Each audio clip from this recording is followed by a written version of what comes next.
नमस्कार दोस्तों, scary story in Hindi में आप सबका स्वागत है। तो आज की कहानी की तरफ बढ़ने से पहले आप सब लोग चैनल को सब्सक्राइब कर लीजिए और अगर कहानी अच्छी लगे तो लाइक एंड कमेंट देना ना भूलिएगा और हो सके तो ज़्यादा से ज़्यादा शेयर कर दीजिएगा। तो आज की कहानी नीलम जी की है, तो उन्हीं की कहानी मैं सुनाऊंगी आपको। तो जैसे कि वो अब मतलब शहर में जॉब कर रही हैं, तो एक समय था बचपन में जैसे कि सभी लोग छुट्टियों में गांव जाते थे। उन्होंने बताया कि हम सब लोग गर्मी की छुट्टियों में गांव जाते थे। उनका गांव बहुत अच्छा था। तो एक बार ऐसे ही उनके चाचा की शादी थी, तो शादी में सभी लोग पूरी फैमिली गांव गई। उनका एक भाई था छोटा और वो और मम्मी पापा सब लोग गांव जाते हैं। तो गांव में उनका मतलब घर बहुत बड़ा था, अगल बगल ही सबके घर बने थे पापा के भाइयों के। तो बगल में ही चाचा का मतलब घर था जिनकी शादी थी। तो सभी लोग रात में शादी में जाने लगे। अब उस दिन तो हम लोग थके बहुत थे, इसलिए मतलब उन्होंने बताया कि हम लोग नहीं जा पाए। तो दूसरे दिन जिस दिन मेन शादी थी उस दिन सब लोग जाने के लिए तैयार हो रहे थे और थकावट की वजह से मतलब वो नहीं जा पाई। छोटी थी, 10 साल की थी और घर में सोती ही रह गई। तो मम्मी ने सोचा कि इनको बाद में ले जाएंगे, अभी तो सब लोग घर में पूजा वूजा ही हो रही होगी, तब तक इसको सोने देते हैं। और घर में और दूसरी एक बुआ हैं और चाचा एक थे, वो भी घर पे थे। कुछ ना कुछ काम की वजह से सबका आना जाना लगा ही था घर में। लेकिन वो घर कच्चा घर था, जैसे मिट्टी का घर होता है, बहुत बड़ा, ऊंची ऊंची दीवारें और बड़े बड़े खम्भे, मतलब पूरा घर एक हवेली की तरह बहुत बड़ा घर था। तो गर्मी का मौसम था, तो वो आंगन से होते हुए एक बरामदा पड़ता था बहुत बड़ा। उसी बरामदे में चारपाई पड़ी हुई थी जिसमें कि नीलम सो रही थी। अच्छा, सो रही थी तो उसको तो कुछ पता नहीं है, वो छोटी थी, उसे लगा घर में सब लोग हैं और वो सो रही है।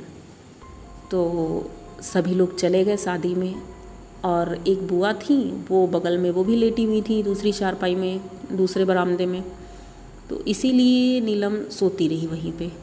अच्छा, शाम को तो पूजा वूजा हो रही थी, तो किसी ने इतना ध्यान नहीं दिया कि वो घर में अकेली है। पूजा वूजा के चक्कर में बहुत लेट हो गया। फिर बारात जाना था और बारात जाने की तैयारी होने लगी और सब लोग उसी शादी के फंक्शन में ही लगे रहे। और इधर बारात बगल में ही जानी थी, कोई ज़्यादा दूर नहीं था। तो दोनों फंक्शन एक ही साथ थे, मतलब लड़की वाले भी यहीं पर आ गए थे और लड़के वाले भी इधर ही थे। तो फंक्शन हमारे गांव में ही था, उन्होंने बताया जैसे कि।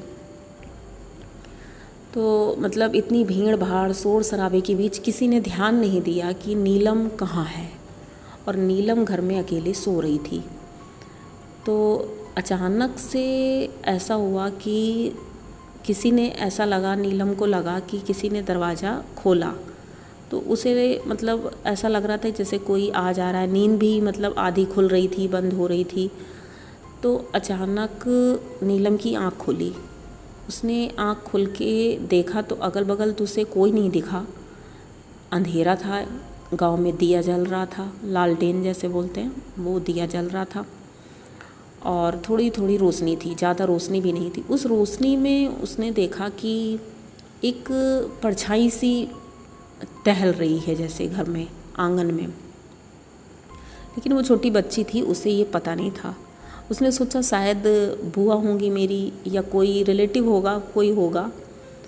तो इस चक्कर में मतलब उसने ध्यान नहीं दिया और लेटी रही। नींद भी आ रही थी, आलस लग रहा था, तो वो लेटी ही थी। थोड़ी देर तक ऐसा लगा, उसके बाद उसे लगा कि किसी ने चारपाई थोड़ी सी खींची। जब चारपाई खींची तो वो बहुत तेज़ से चिल्लाई कि कौन है? बुआ जी सोने दीजिए ना मुझे, ऐसा बोला उसने। लेकिन किसी की आवाज़ नहीं थी वहाँ पर।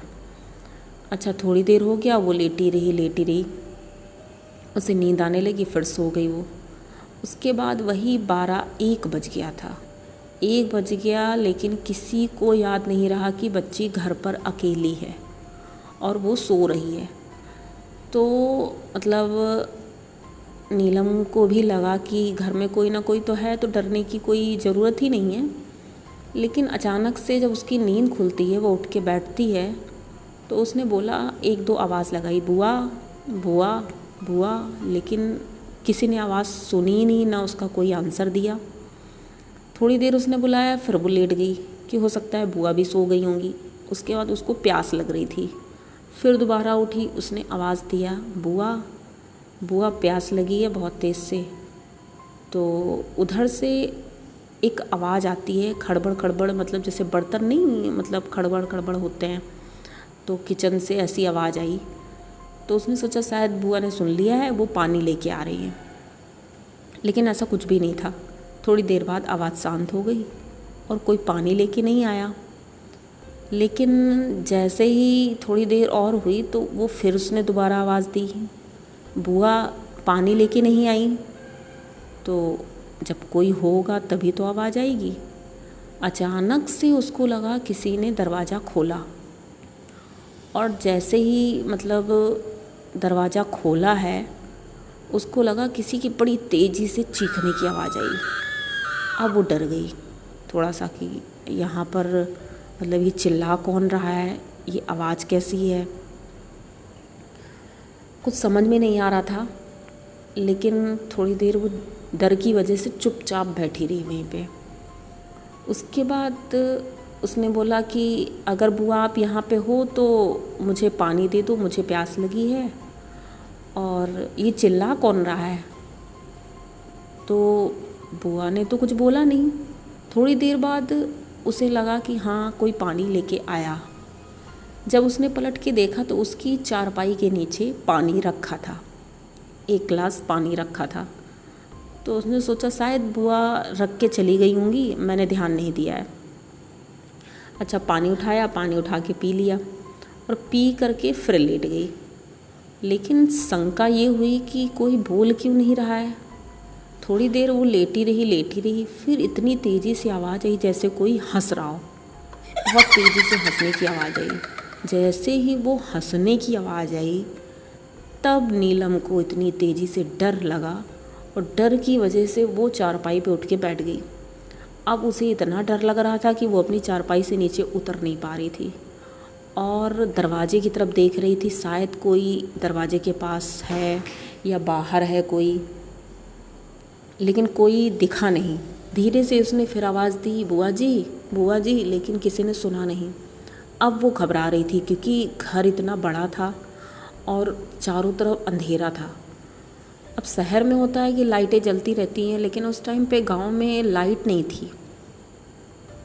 भाई जहाँ शादी थी वहाँ तो जनरेटर वगैरह चल के लाइट जल जाती है, लेकिन जहाँ शादी नहीं है वहाँ सब जगह लाइटें नहीं जल रही थी।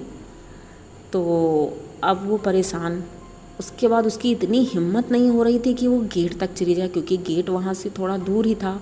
बरामदे के बाद आंगन था, आंगन के बाद फिर एक बरामदा, बरामदे के बाद फिर दहलीज थी, दहलीज के बाद तब वो गेट था। अब वहाँ तक जाने के लिए तो बहुत हिम्मत चाहिए थी। तो उसको याद आया कि उसकी दादी अक्सर ये बोलती हैं, जब डर लगे तो हनुमान जी का नाम ले लो तो डर नहीं लगता है। अच्छा, उसने हनुमान जी का नाम लेना शुरू किया, जय बालाजी महाराज, जय बालाजी महाराज, जय बालाजी महाराज करते हुए वो गेट तक पहुंची और गेट खटखटाना शुरू किया।